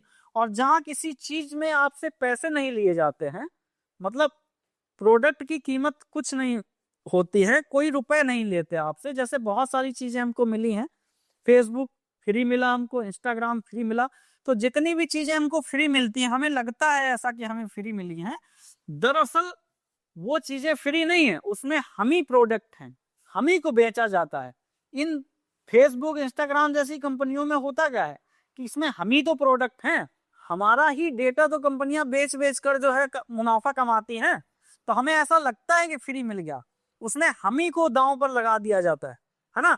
तो भारत जो इंडिया है, इंडिया एक बड़ा डेटा का केंद्र है, 145 करोड़ लोग, एक सिंगल देश, है ना, और इतना सस्ता डेटा, है ना, इतना सस्ता डेटा है, और फ्री में यहाँ दे दो, फ्री में दे दो लोगों को, डेटा सस्ता कर दो, ऐप दे दो फ्री में, कोई रील बनाएगा, कोई कुछ बनाएगा, और डेटा हमको मिलता रहेगा, है ना, डेटा हमको मिलता रहेगा, दिन भर रात भर इंस्टाग्राम चलेगा, उससे हमें क्या मिलेगा, डेटा मिलेगा, और data is the new fuel. AI की फील्ड में डेटा ही नया ऑयल है। जैसे हुआ था ना स्टार्टिंग में कि जिसके पास ऑयल होगा, जो पेट्रोल वगैरह जमीन से निकलता है ना, वही कंट्रियां अमीर हुई थी। तो जिन कंपनियों के पास अब डेटा होगा, सबसे ज्यादा डेटा होगा, वही कंपनी सबसे ज्यादा एआई की फील्ड में आगे जाएगी, है ना।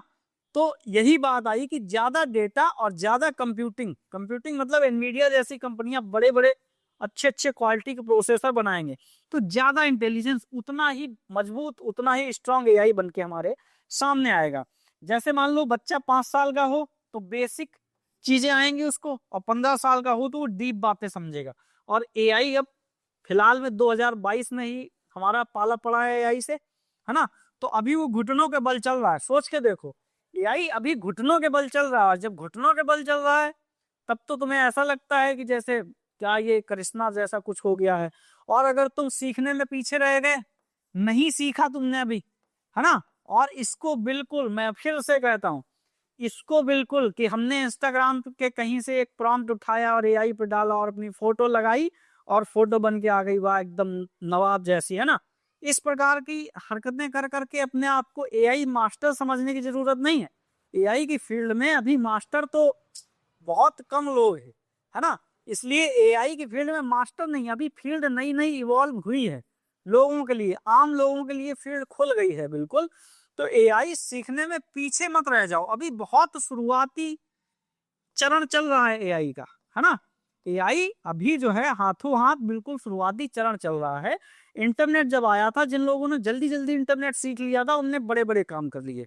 तो एआई सीखने में पीछे मत रहो, और इसीलिए तो हमने ये प्लेटफॉर्म बनाया है, इसीलिए हमने ये प्लेटफॉर्म बनाया है। क्या होता है कि शहर वाले तो सीख जाते हैं, शहरों के बच्चे तो सीख जाते हैं, शहरों के बच्चों को दिक्कत नहीं होती, शहरों के बच्चे तो सीख जाते हैं, लेकिन गांव वाले पीछे रह जाते हैं। और हमने उसका प्रयास किया है, बिल्कुल बहुत मन से किया है, मन से ही लग के करेंगे इस प्रयास को। लेकिन आप लोग भी साथ दीजिए, सीखिए एआई को। एआई को केवल फोटो और फनी फोटोज का और स्टेटस लगाने का जरिया मत बनाइए, सीखिए अपने आप को इम्प्रूव करने में एआई का कैसे इस्तेमाल कर सकते हैं, बढ़िया और ज्यादा अच्छा बनने, दिन ब दिन बेहतर बनने में एआई का कैसे उपयोग कर सकते हैं, अपनी फील्ड में एआई का उपयोग कैसे कर सकते हैं, जो जहां है वहां एआई को कैसे यूज कर सकता है, इस चीज को देखने के लिए जो है एआई सीखना बहुत जरूरी है। इसीलिए तो हमने ये प्लेटफॉर्म बनाया है कि गांव के बच्चे पीछे ना रह जाएं, किसी भी हालत में गांव के बच्चे पीछे ना रह जाएं। उनको इंग्लिश में दिक्कत होगी, उनको कोई समझाएगा तो समझ में नहीं आएगा। यूट्यूब पे ऐसा नहीं है एआई की चर्चा नहीं होती, बहुत अच्छे अच्छे चैनल है, मैं पर्सनली देखता हूँ, बहुत अच्छे अच्छे चैनल हैं। लेकिन मैं ये भी देखता हूँ कि जो गांव के बच्चों का लेवल है, वो उसको उनके ऊपर से जाएगा, वो नहीं समझ पाएंगे उस चीज को। इसलिए हमने ये प्लेटफॉर्म शुरू किया, और इसीलिए आप देखते होंगे हम भाषा को बहुत नीचे लाने का प्रयास करते हैं। भाषा इतनी नीचे, एआई की दुनिया कॉम्प्लिकेटेड तो है ही, थोड़ी सी तो जटिल है ही, टेक्नोलॉजी है, लेकिन हम उसको और नीचे लाने की कोशिश करते हैं कि तुम तक बुनियादी बातें, फाउंडेशनल बातें पहुंचा दें, जिससे तुम अपनी, एक बार तुम्हारे अंदर इच्छा जग गई ना, तो फिर तुम खुद सीखने लगोगे, कोई दिक्कत नहीं। एक बार इच्छा जगने भर की देर है, उसके बाद तुम खुद सीखना, फोटो के दौर से आगे बढ़ जाओगे, जरूर बढ़ोगे। हमने तो ये संकल्प लिया है कि हम बढ़ाकर ही मानेंगे, देखते हैं कितना टाइम लगता है हमको। अब देखते हैं अब क्या है, अब देखते हैं आगे फिर क्या हुआ। फिर आया GPT-3, GPT-3, GPT-3। अब ये GPT-3 इमरजेंट एबिलिटी, मतलब ये GPT-1 GPT-2 2018 19 20 में चल रहा था, GPT-3 आया। GPT-3 थोड़ा इंप्रूवमेंट था, बढ़िया था, ये कोडिंग कर लेता था, सोचो बहुत हल्की कोडिंग कर लेता था, है ना। ये कविताएं लिख देता था, क्या लिख देता था, कविताएं, हल्की हल्की कविताएं। ये थोड़ा बहुत सोच लेता था, ऐसा लगता था जैसे सोचने भी लगा है एआई, है ना। इसको जो है स्पेशली ये सब सिखाया नहीं गया था, है ना। हमने कहा था ना, मशीन लर्निंग का सही मतलब तो यही है, जब हम एआई को डेटा दें और वो सीखने लगे, हमको नहीं सिखाना पड़े, बहुत ज्यादा मेहनत इंसानों को ना करनी पड़े, है ना। इतनी मेहनत अगर हम ही कर रहे होते तो अब तक एआई आता नहीं, है ना। एआई खुद अपनी मेहनत स्वयं कर रहा था, तो ये स्पेशली इसको सिखाया नहीं गया, ये सब खुद ब खुद निकल कर आ गया, है ना। एआई को हमने डेटा दिया, अच्छे प्रोसेसर दिए और खुद उसने कर लिया। एआई अब सिर्फ ट्रेन नहीं हो रही, एआई ग्रो कर रही थी, है ना। ऐसा नहीं एआई ट्रेनिंग पर निर्भर थी, एआई को जो चीजें मिल रही थी, जैसे बच्चा क्या होता था, ये बच्चा जो है, कोई एक छोटा बच्चा है, वो कुछ दिन तक तो निर्भर रहता है कि उसको चीजें कोई सिखाए। जैसे अभी का स्टेज है तुम लोगों का, अभी तुम्हें लग रहा है कि एआई कोई सिखाए। धीरे धीरे धीरे जब तुम एआई को भांपने लगोगे ना, तुम बड़े हो जाओगे, है ना। जब तुम बड़े हो जाओगे, जब तुम बड़े हो जाओगे तो फिर तुम खुद सीखने लगोगे। वही एआई का हाल है। एआई GPT-3 है, अब तो GPT 5.2 आ गया। 2-3 दिन पहले GPT 5.2 आ गया। जीपीटी जीपीटी 5.2 आ गया। चैट जीपीटी खोल के देखना, जीपीटी 5.2 आ गया ना। तो जीपीटी 5.2 आ गया और ये GPT-3 की बात कर रहे हैं हम। अभी 2021, 22, 23 के अंदर है। 2023, 2022 में तो जीपीटी 3.5 आया था, है ना। तो तभी है, तो GPT-3 इतने काम कर पा रहा था और ये बहुत आश्चर्यजनक था, है ना। ये बहुत आश्चर्यजनक था। फिर क्या आया, फिर एक करिश्मा हुआ। अभी तक ये अंदर अंदर था, लोग देख रहे थे इसको। अब ये फिर आया, फील्ड में उतरा, है ना। एक ऐप लॉन्च हुआ, उसका नाम रखा गया और हमने तारीख बताई थी ना, याद है ना, पहले दिन ही हमने बताया था 30 नवंबर 30 नवंबर 2022। इस दिन जो है ये ऐप रिलीज हुआ और इसका नाम था chat GPT. Chat GPT market में आ जाता है ना। चैट जीपीटी मार्केट में आ जाता है और मैंने भी पर्सनली उसी दिन, जिस दिन लॉन्च हुआ था, उसी दिन इसका जो है वेलकम किया था। चैट जीपीटी मार्केट में आ गया, रिसर्च लैब से मोबाइल तक पहुंच गया, है ना। जो ओपन एआई ने सोचा था ना 2015 में ओपन एआई ने सोचा था कि इसको लैब से निकाल के लोगों के हाथों में पहुंचाएंगे, मोबाइल तक पहुंचाएंगे, पहुंचा दिया। 2022 में पहुंचा लिया। 7 साल लग गए उनको ये काम करने में, है ना। 7 साल। एआई जो है पहले साइंटिस्ट के लिए था, पता ही था, साइंटिस्ट उसी से खेल रहे थे। चैट जीपीटी ने बोला कि मैं सबसे बात करूंगा। अब वो कह रहा है मुझे और ज्यादा डेटा चाहिए, दिन ब दिन और बेहतर बनना है। तो वो आ गया हम लोगों के पास, हाथ हाथ में घूमा और अभी भी जो है लगातार बेहतर पे बेहतर होता जा रहा है। अब तो इसको कंपटीशन देने वाले भी आ गए। तो जब ये लॉन्च हुआ था तब कुछ ऐसा दिखता था, है ना। जब ये लॉन्च हुआ था तब कुछ इसका इंटरफेस ऐसा होता था, ये welcome to ChatGPT, how can I help you today, है ना। ये ऐसे करके इसका इंटरफेस था। यहाँ पर हम कोई मैसेज लिखते थे और ये बटन दबा देते थे। बटन दबाने पे ये मैसेज वहां चला जाता था और यहाँ पे हमें कोई रिप्लाई मिल जाता था और बढ़िया रिप्लाई होता था, है ना। बढ़िया रिप्लाई होता था। तो क्लास का दोस्त हो गया, है ना। अब ओपन एआई का जो चैट जीपीटी था वो क्लास का क्या हो गया, दोस्त हो गया। पहले एआई लाइब्रेरी वाला टॉपर था, वो बैठे बैठे खुद ही पढ़ता रहता था, कुछ खास लोग टीचर्स लोग के साथ रहता था। अब एआई सबको समझाने वाला दोस्त बन गया, है ना। अब एआई क्या हो गया, सबको समझाने। अब वो आ गया तुम्हारे हाथ में, बोलता है पूछो क्या पूछना है, क्या मदद कर सकता हूं मैं तुम्हारी आज, ऐसे करके वो पूछने आ गया। और इसका जो है सीक्रेट रेसिपी क्या थी, इसके पीछे का मामला क्या था, कौन किसने इसको इतना पावरफुल बनाया, वही RLHF, है ना। RLHF, री enforcement learning with human feedback, है ना। ह्यूमन फीडबैक, इंसान उसको फीडबैक देते थे और वो हमारे फीडबैक से सीखता चला गया, सीखता चला गया और अभी भी सीख ही रहा है। आगे क्या क्या करेगा किसी को नहीं पता है, आगे क्या क्या करने वाला है किसी को नहीं पता। बस लोग गणनाएं लगाते हैं, उम्मीद लगाते हैं, हर 4-5 दिन में एक नया काम होता है एआई की दुनिया में, है ना। इससे हुआ क्या, चैट जीपीटी के आने से एआई जो है एक्सेसिबल हो गया, है ना। क्या हो गया, एक्सेसिबल हो गया, है ना। लोगों के हाथ में पहुंच गया, सबके पास उसकी एक्सेस पहुंच गई, है ना। फिर अब हुआ क्या, RLHF फीडबैक के साथ, ह्यूमन फीडबैक के साथ एआई को बताया गया कि ये जवाब अच्छा है, ये गलत है ना। मतलब इंसानों ने बताया, पहले उसको जवाब देने दिया, फिर उसको बताते भी रहे साथ साथ में कि क्या कैस कौन सा जवाब ज्यादा अच्छा है, कौन। बिल्कुल वैसे जैसे टीचर कॉपी चेक करता है ना, टीचर नंबर देता है ना, लाल पेन हरा पेन, ऐसे कि ये सही ये गलत।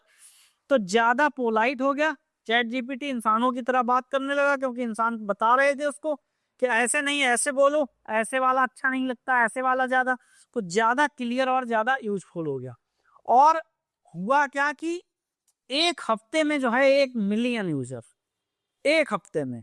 इतनी बड़ी टेक्नोलॉजी जो था, इसको लोगों ने इतना हाथों हाथ लिया कि एक हफ्ते में 1 मिलियन यूजर हो गए इसके। स्कूल, ऑफिस, गांव, शहर, है ना। और गांव तो पता है, अभी गांव में एआई किस लिए लोग यूज कर रहे हैं? बंदर वाले वीडियो बनाने के लिए, है ना। स्टूडेंट्स को तो एआई अपनी लर्निंग के लिए यूज करना चाहिए, है ना, सीखने के लिए, नकल के लिए नहीं। मैं हर बार बोलता हूं, जिन लोगों को लगता होगा कि हम तो एआई से कुछ भी पूछ लेते हैं, वो एआई यूज करना नहीं, तुम दरअसल अपने दिमाग को और पैदल बना रहे हो। वो जो यूज करने का तरीका है, वो तुम्हारे दिमाग को और पैदल बना रहा है। इफेक्टिव तरीके से कैसे, नकल की तरह नहीं, उसको अपने एक पार्टनर की तरह यूज कैसे करना है, वो तुम्हें और बढ़िया कैसे बना दे, तुम्हें और बुद्धू नहीं, तुम्हें और बढ़िया कैसे बना दे, इस चीज को देखना है ना। अब सब जगह एआई पहुंच गया। चैट जीपीटी ने एआई को फेमस नहीं बनाया, एआई को एक्सेसिबल भी बनाया, लोगों लोगों तक पहुंचा दिया, है ना। लोगों लोगों तक चैट जीपीटी को पहुंचा दिया, है ना। अब चैट जीपीटी जब लोगों लोगों तक पहुंच गया, तो फिर ये भी देख लेते हैं, चैट जीपीटी का तो जन्म हो गया, है ना। चैट जीपीटी का जन्म हो गया, तो चैट जीपीटी 2022 में आया, चैट जीपीटी 2022 में आया। तो गूगल ने इसके कंपटीशन में किया क्या?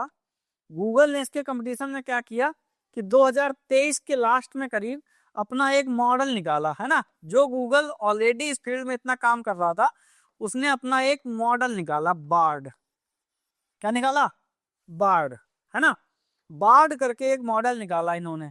तो इन्हें लगा कि ये चैट जीपीटी को टक्कर दे लेगा, लेकिन बार्ड ने कुछ गलतियां ऐसी की। अगर इंडिया के बारे में पूछें तो इंडिया के बारे में तो उसने एक ऐसी गलती की थी कि इससे पूछा गया, अपने प्रधानमंत्री जो नरेंद्र मोदी जी हैं उनके बारे में पूछा गया, प्रधानमंत्री के बारे में पूछा गया, और किसी ने क्वेश्चन किया कि क्या नरेंद्र मोदी जो है फासिस्ट हैं? फासिस्ट हैं, राइट, फासिस्ट हैं। फासिस्ट का मतलब हिटलर की तरह है, तानाशाह है ना। तो इसने कह दिया हाँ, नरेंद्र मोदी जी जो है तानाशाह है। इसने जवाब दे दिया, किसने? गूगल बार्ड ने। किसने? गूगल बार्ड ने। तो ऐसा तो मतलब नहीं है, भारत में तानाशाह थोड़ी ना है, हिटलर जैसा शासन थोड़ी ना है ना। हिटलर जैसा शासन तो नहीं है। हिटलर का शासन थोड़ा बहुत टाइट माहौल हो तो अलग बात है, लेकिन हिटलर से तुलना करना तो बिल्कुल जायज नहीं था। तो ऐसे ऊट पटांग जवाब देने की वजह से क्या कर दिया गूगल ने, बार्ड को बार्ड नाम ही छुपा दिया, इसका नया नाम रख दिया जेमिनाई।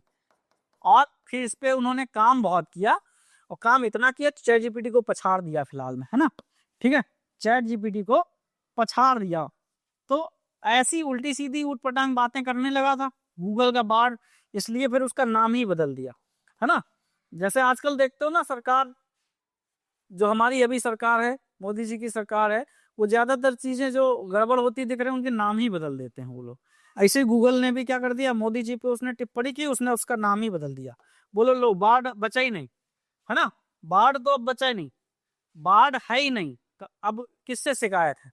बाढ़ बन गया जेमिनाई, जेमिनाई से क्या शिकायत? जेमिनाई तो अब बढ़िया है, तारीफ करने लगा, है ना।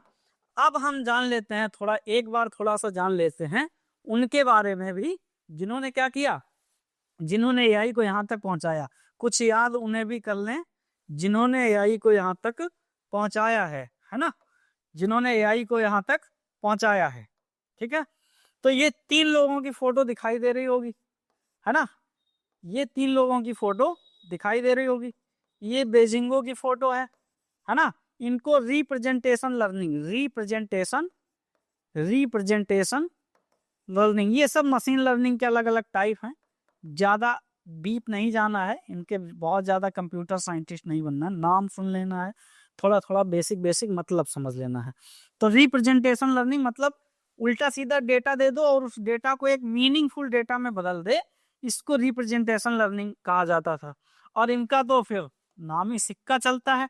यह है जेफरे हिंटन, जेफरे हिंटन, है ना, जेफरे हिंटन। बेंजियो नाम है इनका, थोड़ा स्पेलिंग गलत हो गई, बेंजियो, राइट, है ना। तो इन्होंने रिप्रेजेंटेशन लर्निंग का काम किया।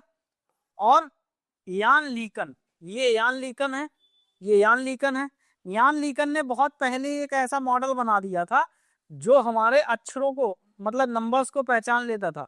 1 2 3 4 वो लिखो और तुम कैसे भी लिखो, उटपटांग लिख दो, वो बता देगा कि 1 बना है, 2 बना है, 3 बना है। तो इन्होंने जो है CNN करके एक मॉडल होते थे, न्यूरल नेटवर्क, ये न्यूरल नेटवर्क है, इसका नाम कन्वोल्यूशनल होता है। CNN मॉडल को, मतलब जो देख देख के मशीनें देख सकती हैं, ये किसने काम किया? यान लीकन ने किया। हिंटन ने तो पूरा मशीन लर्निंग का काम ही दिया, रूल्स ना दो, सीधे सीखने दो, ये सब। और बेंजियो ने जो है क्या किया? रिप्रेजेंटेशन ही इंटेलिजेंस है, इस प्रकार का कॉन्सेप्ट दिया। और इन तीनों ने क्लियर किया कि एआई का जो फ्यूचर है वो लॉजिक इफ देन में नहीं है। ये नहीं कि ऐसा हो तब ऐसा हो, ऐसा हो तो ये नहीं, वो कहेंगे कि लर्निंग में है, वो खुद सीख लेना अपना, जैसे एक बच्चा सीखता है वो खुद सीख ले। इस प्रकार जो है इन लोगों ने एआई को यहाँ तक पहुंचाया। फिर एक बार हम थोड़ा सा रिकैप कर लेते हैं, है ना। तो इसमें जो है गेम पूरा का पूरा चेंज हो गया। क्या हो गया? गेम पूरा चेंज हो गया। अब तो चैट जीपीटी आ गया, है ना। अब तो क्या आ गया? चैट जीपीटी आ गया। असली गेम जो है चेंज हो गया कि चैट जीपीटी आ गया। पहले क्या होता था? रूल्स लिखे जाते थे, एआई सिर्फ टूल थी, है ना। एआई सिर्फ टूल थी, लैब तक सीमित थी। अब क्या है? मशीन खुद रूल्स बनाती है। अब मशीन खुद पर रूल्स बनाती है, अपने नियम खुद तय करती हैं। और एआई लोगों का एक पार्टनर बन गया है। अब ये लोगों को डिसाइड करना है कि उनका अच्छा पार्टनर बन रहा है या बुरा पार्टनर बन रहा है ना। तो एआई का गेम इसलिए बदला क्योंकि हमने मशीन को सोचने का तरीका बदल दिया, है ना। अब हमने मशीन को ही सोचना सिखा दिया। और फाइनली जो 70 75 सालों की मेहनत का नतीजा जो है, हमको chat GPT, Gemini, deep sea, Grok जैसे मॉडल्स जो है आज दे रहे हैं। आज हम उनका उपयोग कर रहे हैं, अलग अलग चीजें सीख पा रहे हैं। गांवों तक उनको पहुंचाने का उसी की वजह से हमने लक्ष्य रखा है, छोटे कस्बों और गांवों तक, ऐसे लोगों तक जिनको एआई की अभी ठीक ठाक समझ नहीं है और वो समझना चाह रहे हैं तो उनको भाषा बहुत कठिन लगती है, ऐसे लोगों को हमने यहाँ एआई सिखाने का लक्ष्य रखा है। और ये प्रयास हम अपना जारी रखेंगे। ज्यादा से ज्यादा लोगों से आग्रह है, हम चाहते हैं कि आप लोग हमसे जुड़िए, जो सवाल हो आप हमको बताइए। क्या अभी हम जो कोई काम ऐसा जो हम अभी भी आप जिनकी वजह से प्रॉब्लम फेस कर रहे हैं उसको बताइए। हम दिन ब दिन संकल्प लेते हैं, दिन ब दिन खुद में सुधार करेंगे। आपके लिए जो बेटर कर सकते हैं वो बेटर काम करके दिखाएंगे। अपनी टेक्नोलॉजी को भी अपडेट करते रहेंगे समय समय पर, और बेहतर से बेहतर आपको एआई सीखने का मौका देंगे। ये प्लेटफॉर्म जो है एआई सिखाएगा, और एआई के साथ साथ बच्चों को वो सारे सब्जेक्ट्स जल्दी शुरू करके देंगे हम, जो एआई के लिए बहुत ज़्यादा जरूरी हैं। जैसे साइंस के कॉन्सेप्ट, इंग्लिश एक लैंग्वेज के, क्योंकि इंग्लिश जिसकी अच्छी होगी उसकी एआई की अंडरस्टैंडिंग उतनी और ज़्यादा बेहतर हो जाएगी। जब तक भारत अपना कोई एआई नहीं बना लेता है, भारत अपना जब कोई अच्छा एआई मॉडल, टॉप कैटेगरी का एआई मॉडल बना लेगा, तब शायद जो भारतीय भाषाएं हैं उसमें भी एआई बहुत अच्छा हो जाए। मेरा पर्सनल एक्सपीरियंस ये है कि एआई इंग्लिश में अभी बहुत ज्यादा बेहतर रिजल्ट देता है, अन्य भाषाओं में वो थोड़ा स्ट्रगल करता है, क्योंकि जो कंपनियां उन्हें बना रही हैं उनमें जो बैठे लोग हैं उनकी मेन भाषा इंग्लिश ही है, इसलिए इंग्लिश में एआई ज्यादा अच्छा काम करता दिखाई दे रहा है। चाइना ने अपने कई सारे एआई मॉडल बना लिए हैं, तो उनका पर्सनल जो है उनके एआई मॉडल चाइना में जो लैंग्वेज, चाइनीज लैंग्वेज है उस पर बहुत अच्छा रिजल्ट देते हैं। ऐसे ही भारत भी, मुझे बहुत उम्मीद है, जैसा कि हमारी सरकार भी कहती है कि 2026 के शुरुआत में ही भारत अपना एआई बना लेगा। तो हम उम्मीद करते हैं भारत अगर ऐसा एआई बना लेता है तो आप लोगों की जर्नी को हम और सरल बनाएंगे, और फिर आपको लैंग्वेज का जो बैरियर है वो भी आपके लिए बाधा का काम नहीं करेगा। और ये जो है एआई की हिस्ट्री हम यहाँ से खत्म करते हैं। अब हम अगली क्लास से चैट जीपीटी समझने वाले हैं। चैट जीपीटी समझेंगे, उसकी वर्किंग को समझेंगे, उससे जुड़े जो शब्द होते हैं। अभी भी हमने आपको बताया कि हिस्ट्री जब हम पढ़ रहे थे तो उसमें काफी ऐसे शब्द आए जिनका शायद आपको मतलब नहीं पता। आप बताना हमें कि हम थोड़े लॉन्ग वीडियो बनाएं या उनके ऊपर 1 या 2 मिनट के शॉर्ट वीडियो बना के आपको कॉन्सेप्ट समझा दें, क्योंकि हमें भी पता है हम बीटेक के छात्रों को नहीं पढ़ा रहे हैं, बीटेक के छात्र ऑलरेडी इतना अच्छा कर रहे होंगे, जितना हम समझते हैं एआई को, जितना 3-4 साल का मेरा पर्सनल का एक्सपीरियंस है उसमें, 3 साल का लगभग, और मैंने लगातार, मैं आपको बता रहा हूँ, ऐसा दिन नहीं गया जिस दिन मैंने एआई को पढ़ा नहीं। एज ए सब्जेक्ट पढ़ा है मैंने एआई को, और एआई की फील्ड में मैंने कई सारे कोर्स भी कर रखे हैं, मेरे पास सर्टिफिकेट भी हैं जो एआई की नई फील्ड में आ रहे हैं, और जो अभी एआई की फील्ड में नए नए कोर्स आ रहे हैं मैं उन्हें भी परस्यू कर रहा हूँ। तो मैं लगातार एआई सीख रहा हूँ। मुझे विश्वास है कि मैं कम से कम जो भारत में 11th 12th के बच्चे हैं, 6th 9th या 10th तक के बच्चे हैं, इन लोगों को एआई सिखाने की मेरी क्षमता है।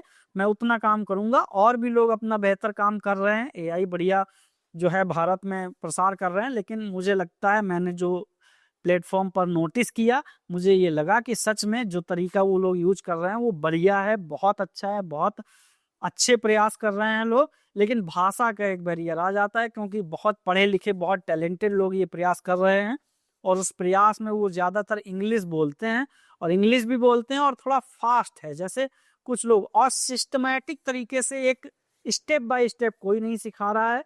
ज़्यादातर लोग क्या करते हैं कि एक वीडियो इस टॉपिक पे, कल दूसरा, तीसरा, तो करंट जो चीज़ें हैं उन पे ज़्यादा वीडियो आते हैं। तो ऐसे में क्या हो जाता है, हमारे जो सीखने की स्टेबिलिटी होती है वो ख़त्म हो जाती है।